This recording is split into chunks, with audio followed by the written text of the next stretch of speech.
¿Qué tal, chicos? Buenas noches.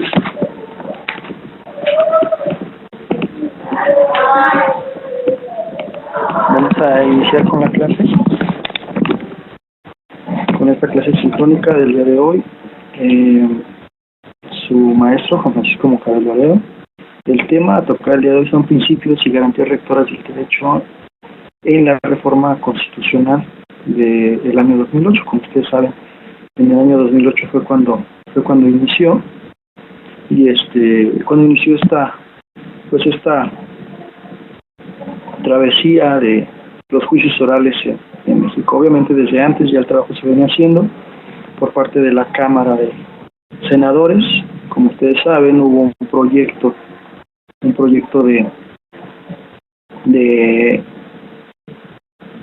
del Código Nacional, el cual conforma o el cual está presentado el redactor. Voy a poner la cámara para que igual me puedan ver y igual también ya me pueda ver. Espero que ahí está. Espero que me vean de manera correcta. Okay. Nos vamos a seguir con las presentaciones. ¿En qué consistió la reforma? Ok, pues vamos a hablar un poquito de en qué consiste ese tipo de reforma. Obviamente cambió totalmente nuestro sistema judicial y lo vino a transformar totalmente, ¿sí? Aquí vemos una imagen de una persona que puede ser que esté detenida, que le están tomando sus datos para el ingreso, ¿sí? Pero fíjense bien el detalle de el tipo penal que se le está imputando a este personaje que aparece aquí, que es robo de pañales, ¿sí? Tiempo estimado de prisión, 3 años. Okay. Este nuevo sistema pues tiende a disminuir o aminorar todo ese tipo de delitos que no tienen razón para apresar o para tener detenido o privado de su libertad a una persona, como lo es Andrés, ¿sí? En este caso, pues esta persona con el nuevo sistema puede gozar de muchos beneficios, lo cual en el anterior sistema obviamente que no los iba a gozar. Okay. Y pues otra de las cuestiones también es acabar con todo este tumulto enorme de expedientes de hoja tras hoja, tras hoja, tras hoja, y como ustedes lo han ido viendo a través de las nuevas audiencias que se han estado ya llevando aquí en la ciudad de León, y obviamente desde hace ya algunos años, para ser exactos desde el 2011 más o menos, que entró en vigencia la ley del proceso penal para el estado de Guanajuato. En el 2011 en la parte norte del estado ya se llevaban este tipo de audiencias, y he aquí pues uno de los problemas también, este tipo de amontonamiento, que lejos de dar un mal aspecto, pues era una tumba para muchas personas. Esta era una tumba para muchas personas. Okay. Bueno, por disposición constitucional explícita, toda persona acusada de algún delito será inocente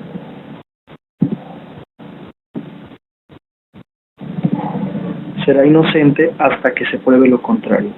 Pues este es un principio que ya contábamos con él, sin embargo, pues no se respetaba. En este nuevo procedimiento, oralidad,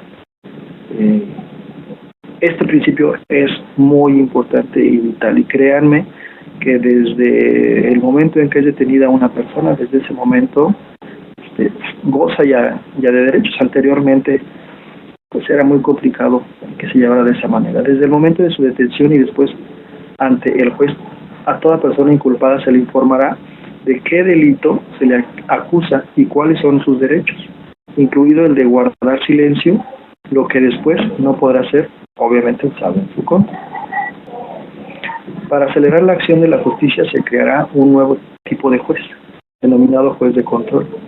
Este juez de control va a ser el primero en conocer ya de lo que sería, una vez judicializado la carpeta de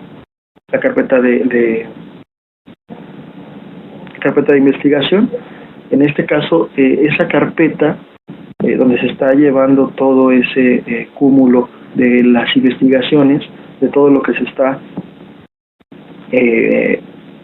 recopilando de la investigación. Sí, el primero en saberlo va a ser este juez de control, lo cual anteriormente era bien conocido como que consignaban la averiguación previa, el cual resolverá de manera inmediata y por el medio más rápido las solicitudes que le haga el Ministerio Público de medidas cautelares o precautorias y técnicas de investigación, respetando las garantías de la víctima y el acusado. Inclusive desde antes que se pueda judicializar una carpeta de investigación, podemos ya utilizar con el Ministerio Público medidas alternativas para efecto de solventar y darle fin y carpetazo a muchos de nuestros asuntos que podemos dar con el Ministerio Público. ¿Sí? Inclusive también el Ministerio Público lo puede hacer o lo pueden externar ante el juez de control, ya sea una suspensión condicional o un acuerdo reparatorio, lo pueden llevar a cabo con el juez de control. ¿Sí? De todas las comunicaciones entre jueces de control, Ministerio Público y otras autoridades, se llevará un registro preciso. El juez de control podrá radicar o no en el distrito correspondiente a la acción. Efectivamente, y puede ser que en una audiencia te toque un juez de control y en otra audiencia te va a tocar otro distinto. ¿Sí? Para iniciar un proceso penal, en vez de averiguación previa, se llevará a cabo una investigación para establecer que el delito ocurrió verbalmente, en este caso sería la carpeta. Y en lugar de acreditar el cuerpo del delito para culpar al acusado, se demostrará su posible participación, ya que el Ministerio Público no tiene ese monopolio de la fe pública, sino que él lo tiene que acreditar ante un juez. Y obviamente, aquí es donde va a aplicar uno de los principios que más adelante vamos a ver, que es la contradicción. En este caso lo tiene que hacer frente a la defensa para efecto de que esto se puede defender en contra de las acusaciones que está haciendo el Ministerio Público en contra de su o de nuestro imputado, podría ser el caso, de nuestro cliente, perdón. Para comenzar el proceso en sustitución del auto de formal prisión, se librará un auto de vinculación al proceso. La primera audiencia que llevará a cabo el juez de control sería esta. ¿Sí? Primero, ¿qué va a hacer? La formulación de imputación por parte del agente del Ministerio Público, y seguida de esta es el auto de vinculación al proceso o de no vinculación al proceso, en su caso. ¿Sí? Esto significa que en casos menores o de poca peligrosidad, si el juez considera que el acusado no causará daño, no se escapará y no pondrá en riesgo la investigación, la vida o la integridad de otras personas, podrá enfrentar el proceso en libertad. ¿Sí? Y quedará a decisión del juez la aplicación de medidas que aseguren la comparecencia del acusado a las audiencias del proceso. Esto contribuirá a reducir la población de las cárceles. En caso necesario, el juez podrá resolver la prisión preventiva, por tiempo limitado. ¿Sí? La prisión preventiva se limita para los casos en que otras medidas cautelares o de prevención no sean suficientes para garantizar que el acusado se presente a las audiencias, para proteger a la víctima o los testigos o la comunidad cuando se trate de un delincuente que se encuentre en proceso o haya sido sentenciado antes por haber cometido un delito doloso, o cuando se trate de violaciones, secuestro o delitos violentos cometidos con armas. La prisión preventiva es la última opción que tiene la gente del Ministerio Público para hacer valer la medida preventiva, o sea, para que la persona que está siendo imputada, ¿sí?, no pueda evadir a la justicia. Existen, no recuerdo bien cuántas son las medidas cautelares o el total, sin embargo son alrededor de 15, 17 las medidas señaladas en el Código Nacional. Sin embargo, la prisión preventiva es la última opción que le queda a la gente del Ministerio Público y tiene que comprobar por qué es necesaria esa prisión preventiva. ¿Sí? El Ministerio Público lo tiene que soportar ante el juez para efecto de que éste lo valide, y una vez que lo valide, pues obviamente lo haga o lo ejerza en contra del imputado. Sin embargo, tenemos muchas opciones que agotar antes de que llegue la prisión preventiva. La carga de la prueba, es decir, la obligación de demostrar la culpabilidad de una persona, recaerá en el Ministerio Público y no será como ahora o anteriormente, en que el acusado se encuentra en la necesidad de demostrar su inocencia. En este caso, ya ahora con nuestro nuevo sistema de oralidad, ya el Ministerio Público es el que tiene la carga de la prueba y es el que tiene que demostrar, ¿sí?,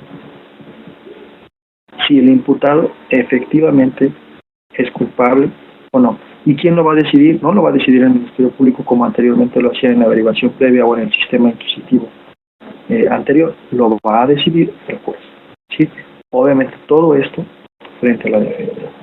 En la investigación participará la policía al mando del Ministerio Público. Esto permitirá que desde el principio la policía esté obligada, por ejemplo, a preservar la escena del crimen y las primeras evidencias del mismo, como debe procederse en una investigación adecuada. En este caso, la policía son los primeros respondientes, que en este caso se les denomina el primer respondiente y el que debe dar la primera atención, ¿sí?, por lo regular y por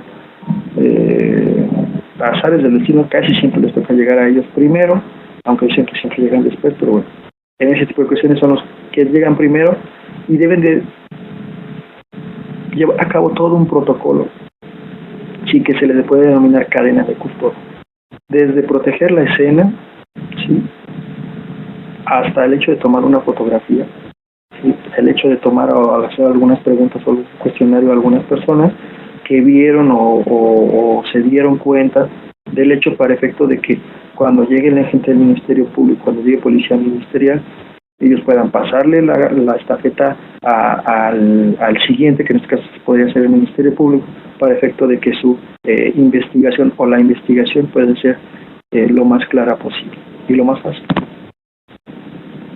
Aquí está la cadena de custodia. Si el policía debe estar capacitado para efecto de poder llevar a cabo esta cadena de custodia, ¿sí? Es una capacitación que pues va a llevar tiempo. Hoy aún a muchos elementos de seguridad pública les cuesta trabajo. Sin embargo, muchos de ellos ya también están capacitados, ¿sí? Y poco a poco se va a ir superando este tipo de cuestiones, porque de antaño el policía o los vecinos o los curiosos eran los primeros que invadían la escena del crimen, pues causaban un conflicto ahí en esa escena y obviamente que en investigación, ¿sí? Cualquier prueba obtenida con violación de los derechos fundamentales será nula, lo mismo que cualquier confesión obtenida sin presencia del abogado defensor. ¿Esto por qué? Bueno, por la cuestión de la tortura, que sigue persistiendo todavía con nuestro sistema. De realidad todavía sigue siendo muy evidente en algunos casos, y derivado de ello pues salen muchas personas, obviamente de los que fueron sentenciados, salen por ese tipo de cuestiones. Todo inculpado tendrá derecho a que lo defienda un abogado titulado al que podrá elegir libremente incluso desde el momento de su detención. Se acabará con la posibilidad de que el defensor sea una persona de confianza, que esa persona de confianza a veces pues resultaba ser de mucha desconfianza, como actualmente puede ocurrir, y que con frecuencia no es otra cosa que un coyote o una persona sin preparación adecuada. Anteriormente era así, ahora no, ahora tiene que tener título, tiene que estar, en este caso, hasta preparado para ejercer una defensa técnica, lo cual va más allá de un simple título. Cuando el acusado no quiera o no pueda designar un abogado para su defensa, tendrá derecho a que el juez le designe un defensor público de que deberá ser abogado titulado y deberá ganar cuando menos lo mismo que un representante del Ministerio Público para generar una equidad. Con esto mejorará la defensoría de oficio, que pues en antaño deja mucho que desear o dejaba mucho que desear. El objetivo del proceso penal se define con toda claridad como el esclarecimiento de los hechos, proteger al inocente, procurar que el culpable no quede impune y que los daños causados por el delito se reparen. Esto significa que el Ministerio Público podrá recobrar plenamente su carácter de buena fe, pues el procedimiento ya no lo obligará a tratar de demostrar que el acusado es necesariamente el culpable. Y como aquí lo dice, el esclarecimiento de los hechos, proteger al inocente, procurar que el culpable no quede impune y que los daños causados por el delito sean reparados. Su guía será ahora la búsqueda de la verdad, sin importar a quién favorezca. Obviamente no va a estar del lado del que se presuma que sea la víctima, porque la investigación puede dar otro giro y puede resultar que en lugar de ser víctima, pues es victimario. De esta manera los juicios generarán imparcialidad. Con la reforma se precisan y se amplían los derechos o garantías del acusado o imputado, así como los de las víctimas y en este caso también de los ofendidos. Las audiencias preliminares y la audiencia del juicio deberán ser públicas. Podrán asistir a ellas todas las personas que lo deseen. A esto se llama en la ley el principio de publicidad. Obviamente hay sus excepciones. ¿Sí?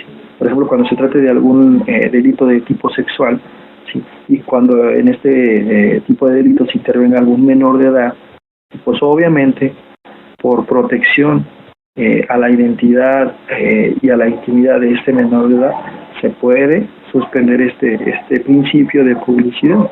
Sí, también tiene sus restricciones, sobre todo para los medios de comunicación que puedan hacer un alarde o que quieran entrar con cámaras, obviamente que eso no está permitido, tienen que guardar el decoro y demás.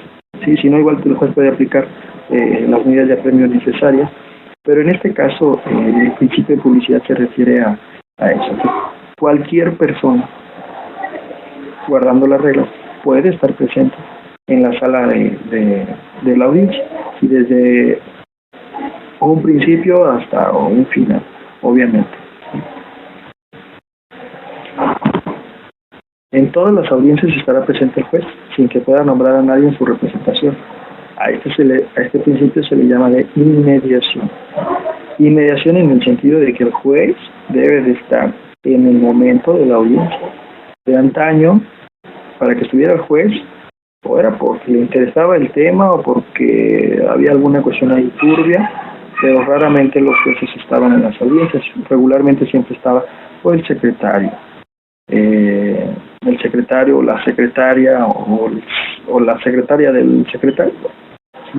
Y no el juez. Entonces, esto no le permitía tener una apreciación de las pruebas y de su desahogo sobre todo.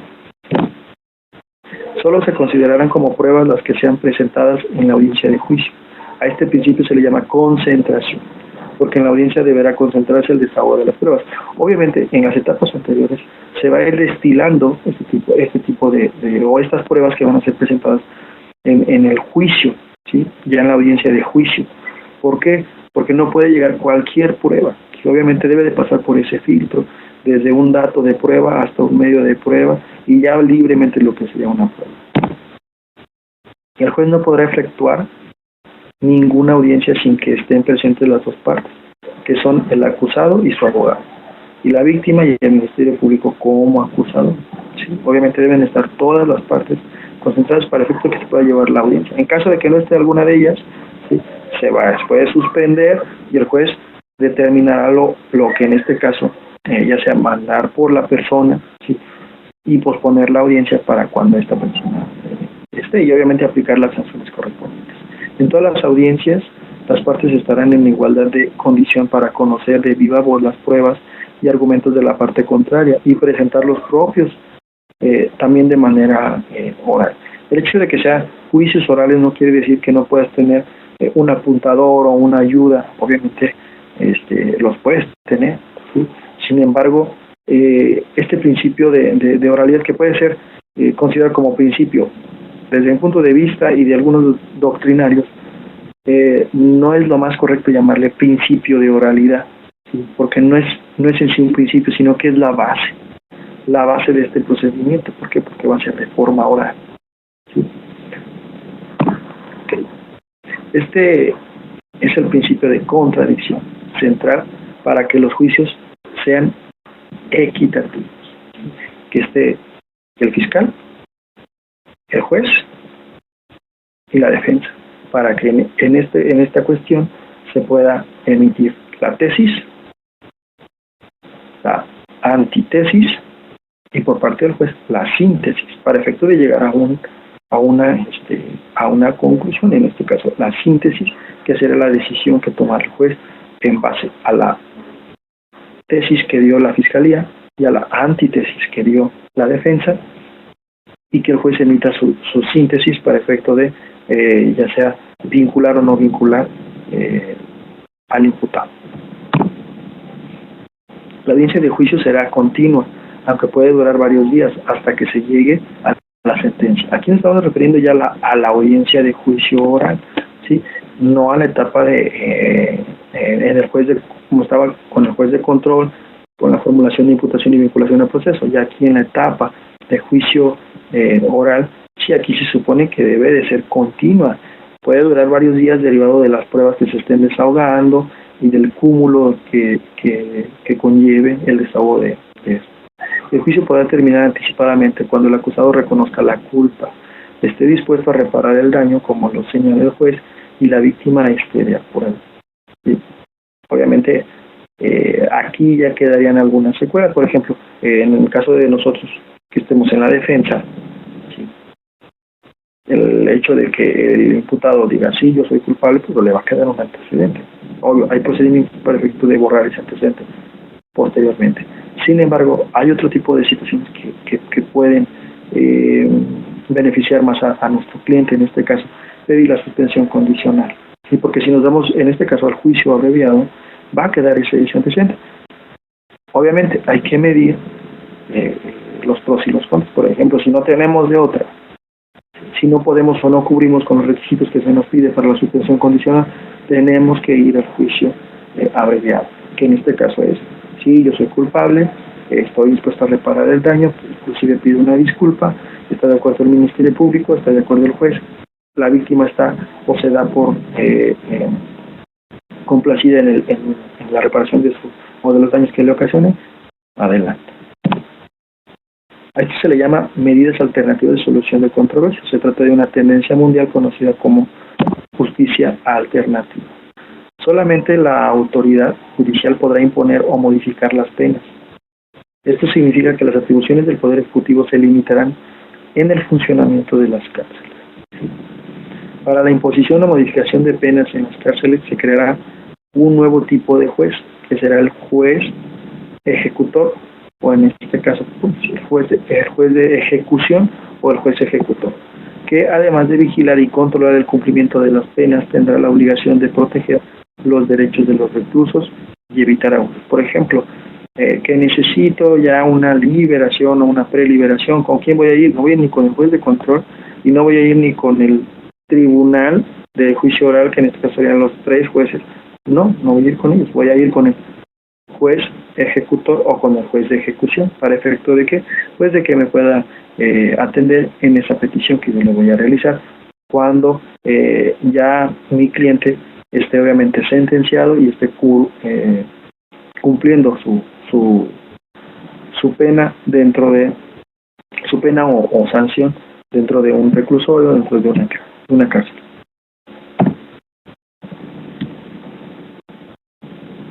Y bueno, espero y haya quedado claro estos principios. No son todos, son algunos.